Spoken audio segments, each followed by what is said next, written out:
Hi my dear students, स्वागत है आपका अपना यूट्यूब चैनल N2 के जलवा में। जो आज हम बात करेंगे, कोई भी सबस्टांस अगर लिक्विड फॉर्म में है तो सॉलिड सबस्टांस में किस प्रकार चेंज होगी और ये चेंजेस को हम लोग क्या कहेंगे, इसके बारे में हम लोग देखेंगे। पिछले क्लास में हमने देखा था कोई भी सबस्टांस अगर सॉलिड में है तो लिक्विड में किस प्रकार कन्वर्ट हो रही थी, इसके बारे में हमने देखा था। तो हम लोग पहले से पढ़ते आ रहे हैं कि कोई भी सबस्टांस अगर सॉलिड फॉर्म में है तो वो क्यों है, अगर लिक्विड फॉर्म में है तो क्यों है। क्योंकि उनके पार्टिकल्स के कोहेसिव फोर्स के कारण, उनके पार्टिकल्स के इंटरमोलिकुलर फोर्स के कारण, इंटरमोलिकुलर फोर्स के कारण कोई भी सबस्टांस सॉलिड में, लिक्विड में या गैसेस में हो सकती है। अगर सॉलिड सबस्टांस में कोई ऑब्जेक्ट है, कोई पार्टिकल्स, कोई सबस्टांस है, तो जाहिर सी बात है उनके अंदर जो इंटरमोलिकुलर फोर्स ऑफ अट्रैक्शन लगता है वो बहुत ही ज्यादा लगता है। और अगर लिक्विड फॉर्म में है तो उनके फोर्स ऑफ अट्रैक्शन उनके बीच में सॉलिड से कम लगती है। ठीक है, तो आज इसी के बारे में हम लोग चर्चा करेंगे कि कोई भी सबस्टांस लिक्विड से सॉलिड सबस्टांस में कैसे चेंज हो जाती है। पिछले हमने क्लास में बात किया था कि सॉलिड सबस्टांस लिक्विड में किस प्रकार कन्वर्ट होती है। कुछ एक्सपेरिमेंट के बारे में भी हमने देखा था कि एक कंटेनर लिया था, उसको हम लोग हीट करा रहे थे और उसमें आइस क्यूब डाल दिए थे। इसके बाद वो क्या हो रही थी कि वो पूरे लिक्विड में चेंज हो रही थी। तो सॉलिड सबस्टांस लिक्विड में किस प्रकार चेंज हो रही थी उसके बारे में हमने देखा था। चलिए तो थोड़ा सा उसके बारे में भी हम लोग देख लेते हैं कि अगर कोई भी सबस्टांस सॉलिड में, लिक्विड में है तो वो किस प्रकार चेंज हो सकती है। अगर पहली बार इस वीडियो के आप देख रहे हैं तो सब्सक्राइब जरूर कर दीजिएगा, जिससे आपके नोटिफिकेशन हमेशा मिलती रहे। चलिए तो आज हम लोग बात कर लेते हैं कि जो हम लोग पढ़ेंगे लिक्विड से सॉलिड सबस्टांस में। थोड़ा सा हम लोग बात कर लेते हैं कि कोई भी सबस्टांस सॉलिड में है तो वो लिक्विड में किस प्रकार चेंज होगी। हमने बात किया था कि एक कंटेनर को लिया पिछले क्लास में, अगर नहीं देखे होंगे तो पिछला वीडियो मेरे जाकर देखिए। अगर कोई भी सबस्टांस सॉलिड फॉर्म में है, हमने क्या किया था, एक कंटेनर लिया था, एक बर्नर को गैस जलाया था, ठीक है, बर्नर के द्वारा। अब क्या किया था, हमने हीट कराया था उसको। अब जो क्या था, उसमें थर्मामीटर भी लगा दिया था कि उस टेम्परेचर जो है उस कंटेनर में मेजर करता रहे। उस कंटेनर में हमने आइस क्यूब को डाला था, ठीक है, और हमेशा उसको टेम्परेचर को हमने थर्मामीटर पर देख रहा था कि वो टेम्परेचर कब बढ़ रही है, कब घट रही है। हमने देखा था कि पहले जो टेम्परेचर आइस क्यूब का था -10 डिग्री सेल्सियस था, लेकिन जैसे हीट कराते गया तो टेम्परेचर बढ़ता गया, कभी होकर 0 डिग्री सेल्सियस हो गया, 9 डिग्री सेल्सियस, 8 डिग्री सेल्सियस और कभी जाके 0 डिग्री सेल्सियस हो गया।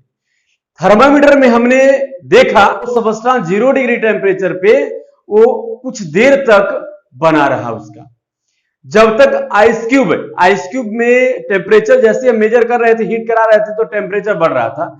लेकिन जैसे ही उसका 0 डिग्री टेम्परेचर आया था तो कुछ देर तक वहां रुक गई थी। ऐसा नहीं था कि हमने हीट को सप्लाई करना बंद कर दिया था, नहीं, हीट को कंटिन्यूअसली सप्लाई हमने कर रहा था। अब वहां कंटिन्यूअसली जब सप्लाई कर रहा था तो 0 डिग्री टेम्परेचर जाकर और ये आइस क्यूब जो था वो रुक गया था, थर्मामीटर पे भी देख रहे थे। इसके बाद क्या हुआ कि जब तक पूरे आइस क्यूब मेल्ट नहीं हो गई तब तक टेम्परेचर बढ़ा नहीं।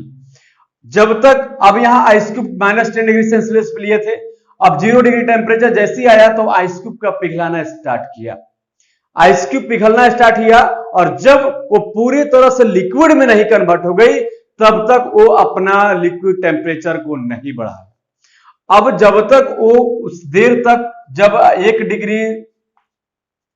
डिग्री सेल्सियस 0 डिग्री था, नहीं बढ़ाया। 1 डिग्री के बीच में कुछ ज्यादा फासला, जो कुछ ज्यादा टाइम लगा, इनके बीच में जो टाइम लगा वो हीट एनर्जी हमने सप्लाई कर रहा था, तो वो हीट एनर्जी कहां गई? वो हीट एनर्जी क्या कर रही थी कि इस आइस क्यूब के पार्टिकल्स जो सॉलिड फॉर्म में है उसको तोड़ रही थी। उसके फोर्सेस जो लग रही थी उनके बीच में, वो फोर्सेस को कम कर रही थी, ठीक है, उस फोर्सेस को कम कर, जितना देर उसमें लगा कम कर रही थी, उसको तोड़ रही थी, ठीक है। अब क्या हुआ था कि इनमें एक एनर्जी काम कर रही थी, कितना, 0 से 1 डिग्री के बीच में जब टेम्परेचर बढ़ा तो वहां जो ज्यादा फैसला था, बहुत ज्यादा का अंतर था। लेकिन जब अंतर वहां देखा गया तो ये एक हीट यहां निकला, जो हीट को हम लोग लैटेंट हीट के नाम से जानते हैं। जो पहले हमने वीडियो में भी बात किया था कि इनके बीच में कुछ टाइम लगा तो लैटेंट हीट, वो हीट दे रहे थे तो हीट जा कहा रहा था, तो आइस क्यूब के पार्टिकल उसको ऑब्जर्व कर रही थी। ऑब्जर्व किसने कर रही थी? क्योंकि वो मॉलिक्यूल्स जो होता है वो पार्टिकल्स के बीच में जो फोर्सेस लग रही थी उसको कम कर रही थी, कम कर रही थी। और जब वो पूरी तरह से कम हो गया तो लिक्विड फॉर्म में चेंज हो गया, तब जाकर उस टेम्परेचर को आगे बढ़ाया था। ठीक है, इतने चीजों को हमने देखा।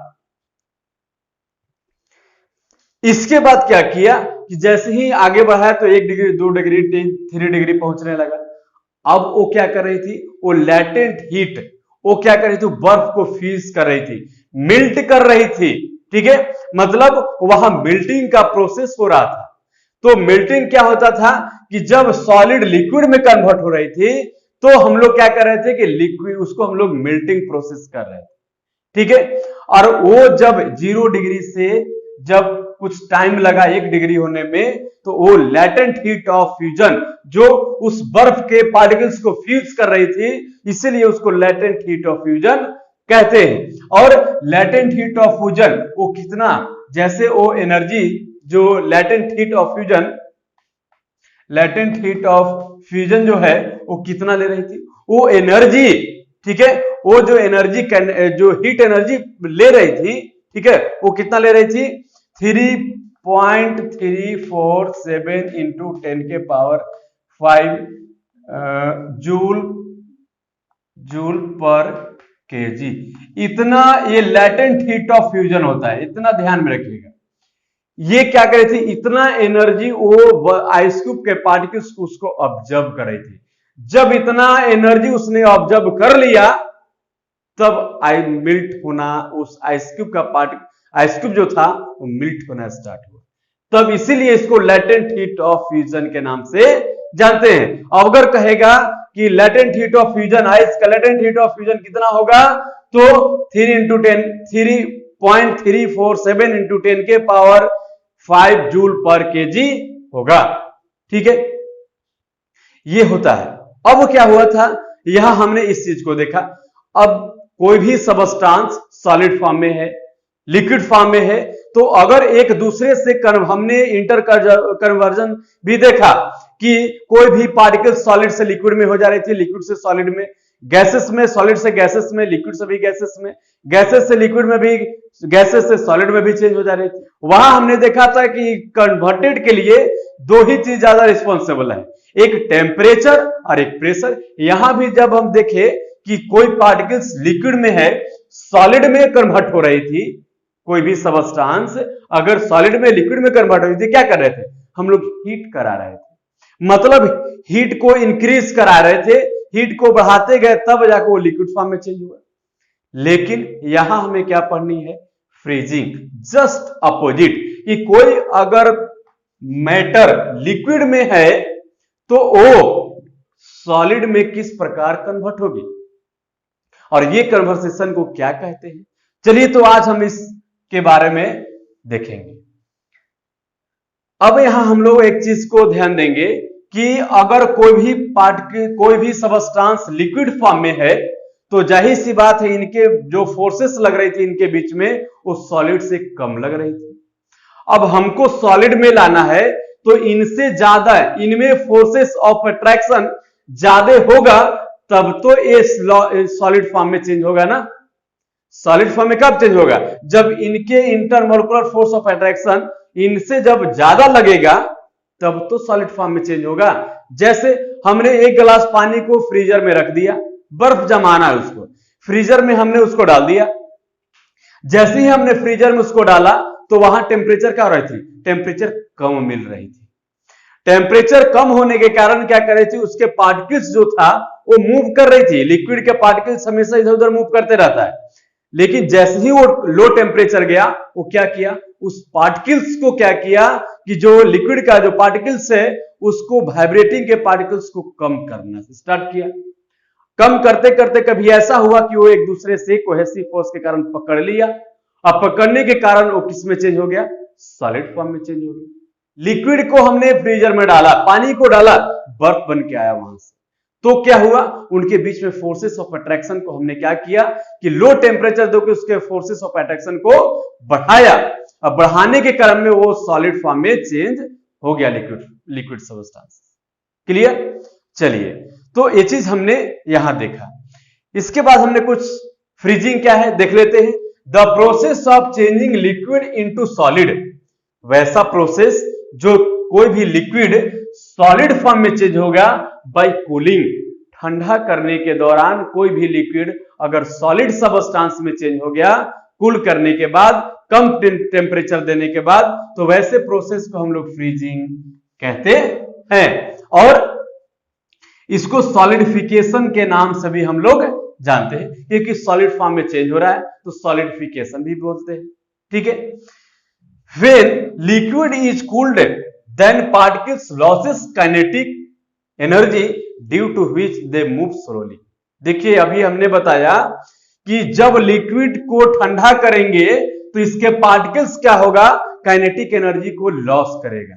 अब बताइए, हमने बर्फ को क्या किया था, लिक्विड फॉर्म में चेंज किया था, मतलब सॉलिड था लिक्विड फॉर्म में चेंज किया था। वहां क्या करी थी कि एनर्जी को ऑब्जर्व कर रही थी, एनर्जी को क्या कर रही थी, ऑब्जर्व करके उनके पार्टिकल्स के बीच में जो अट्रैक्शन फोर्सेस है उसको कम कर रही थी। यहां क्या है कि इनके पार्टिकल्स के बीच में जो काइनेटिक एनर्जी लगेगा वो क्या कर रही थी, लॉस, वहां एनर्जी लॉस कर रही थी। ठीक है, क्या कर रही थी, वह एनर्जी को लॉस कर रही थी, और लॉस करने के कारण ये कुछ मूव करने लगी।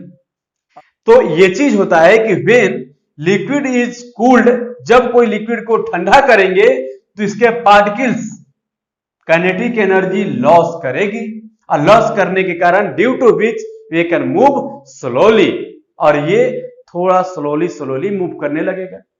अब जाहिर सी बात है, लॉस करेगा तो जो पार्टिकल्स, जो लिक्विड के पार्टिकल्स इधर उधर घूम रहे थे, एनर्जी को लॉस करेगा तो क्या करेगा, वो कुछ कम स्लो करने, जो कम मूव करने लगेंगे।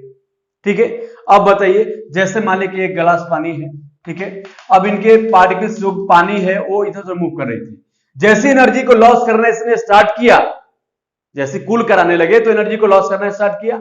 अब ये स्लोली जो स्पीड से घूम रही थी वो थोड़ा स्लो से घूमने लगी, और स्लो होते होते होते जब if liquid is cooled enough, जब लिक्विड बहुत ज्यादा ठंडा हो जाएगा तो each particle stop to moving, अब प्रत्येक पार्टिकल्स जो किसका, लिक्विड का होगा, वो मूव करना बंद कर देगा।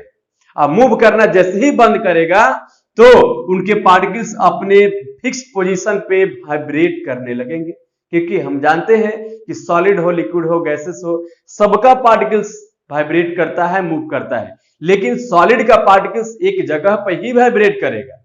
तो वो जब लिक्विड का पार्टिकल्स इधर उधर वाइब्रेट कर रही थी, जैसे उसको ठंडा कराए तो वो थोड़ा जो मूविंग का जो रेट था वो कम हो गया। अब कम होने के कारण अब और ठंडा कराए उसको, और जैसे ही और उसको ठंडा कराए तो उनके पार्टिकल्स मूव करना एकदम बंद कर दिया। अब एक जगह पर उसने वाइब्रेट करना स्टार्ट किया, वाइब्रेट करना स्टार्ट किया तो वो क्या हुआ, इट्स ऑन पोजीशन पे वाइब्रेट करना स्टार्ट किया, then liquid freezes and become solid, और लिक्विड फ्रीज हो गई, लिक्विड क्या हो गया, वो फ्रीज हो गई और वो सॉलिड फॉर्म में चेंज हो गई, और इसी को हम लोग सॉलिडिफिकेशन कहते हैं। ठीक है, इतना चीज आप समझे कि जब किसी पार्टिकल्स अगर लिक्विड सबस्टांसेस है अब सॉलिड फॉर्म में चेंज करें तो उसको कूल कराएंगे तो उनके जो एनर्जी है लॉस करते करते उनके पार्टिकल्स के बीच में जो मूवमेंट होगी वो कम करेगी, और जब बहुत कम टेम्परेचर मिलेगा तो उसके पार्टिकल्स एकदम मूव करना बंद कर देगी, और वो फ्रीजेज हो जाएंगी, सॉलिड फॉर्म में चेंज हो जाती है, और उसी को हम लोग क्या कहेंगे, फ्रीजिंग कहेंगे या सॉलिडिफिकेशन कहते हैं। ठीक है। मेल्टिंग पॉइंट ऑफ आइस, अब बताइए यहां क्या है कि जो आइस होगा वो कितना डिग्री टेम्परेचर पर मेल्ट करेगा। हमने देखा था वो आइस क्यूब को कि एक कंटेनर लिया था, उसमें आइस क्यूब को डाला था, और जब टेम्परेचर -10 रखा था, ठीक है, सेल्सियस -10 में, तो बढ़ाते बढ़ाते 0 डिग्री सेल्सियस जब आया तो वो मिल्ट करना स्टार्ट किया। तो मतलब यहां कह सकते हैं कि जो आइस का मेल्टिंग पॉइंट जो होगा, जो पिघलने की जो पॉइंट होगा वो 0 डिग्री होगा, लेकिन freezing point of water, water का फ्रीजिंग पॉइंट जो होगा वो भी 0 डिग्री सेल्सियस होगा। तो याद रखेंगे कि वाटर का फ्रीजिंग पॉइंट, वाटर फ्रीज कब होगा? 0 डिग्री सेल्सियस पर। आइस मिल्ट कब होगा? 0 डिग्री सेल्सियस पे। ठीक है, इतना चीज समझे आप। होप, हमें विश्वास है कि आप इतने चीजों को आप अच्छे तरह से समझ रहे होंगे। ठीक है, तो ध्यान देंगे, अगर मेल्टिंग पॉइंट ऑफ आइस कहेगा, आइस अगर मिल्ट होगा, ठीक है, तो 0 डिग्री टेम्परेचर में मिल्ट होगा। लेकिन वाटर जब फ्रीज होगा वो भी 0 डिग्री टेम्परेचर पे होगा। तो याद रखेंगे, लिक्विड का जो फ्रीजिंग पॉइंट, जैसे वाटर ले लीजिए कि एग्जांपल, वाटर का फ्रीजिंग पॉइंट जो होगा वो 0 डिग्री होगा, और आइस का जो मेल्टिंग पॉइंट होगा वो 0 डिग्री सेल्सियस होगा। ठीक है, तो चलिए, तो आज इतने ही वीडियो को लास्ट करेंगे। ये चीज आप बहुत अच्छे से समझ रहे होंगे, हमें विश्वास है। तो इतना चीजें के बारे में आज हमने देखा। नेक्स्ट हम लोग देखेंगे नेक्स्ट टॉपिक। हमने 2 टॉपिक को देखा, एक मेल्टिंग देखा और एक फ्रीजिंग देखा। ऐसे करते करते जितने सारे प्रोसेसेज हैं उस सब के बारे में हमने क्या करके देख लेंगे। ठीक है, तो चलिए, तो आज की वीडियो इतना ही लास्ट करेंगे, और अगर अच्छा लगे तो वीडियो को सब्सक्राइब कीजिए, लाइक कीजिए, शेयर कीजिए, जिससे आपके नोटिफिकेशन हमेशा मिलती रहे। Thank you so much.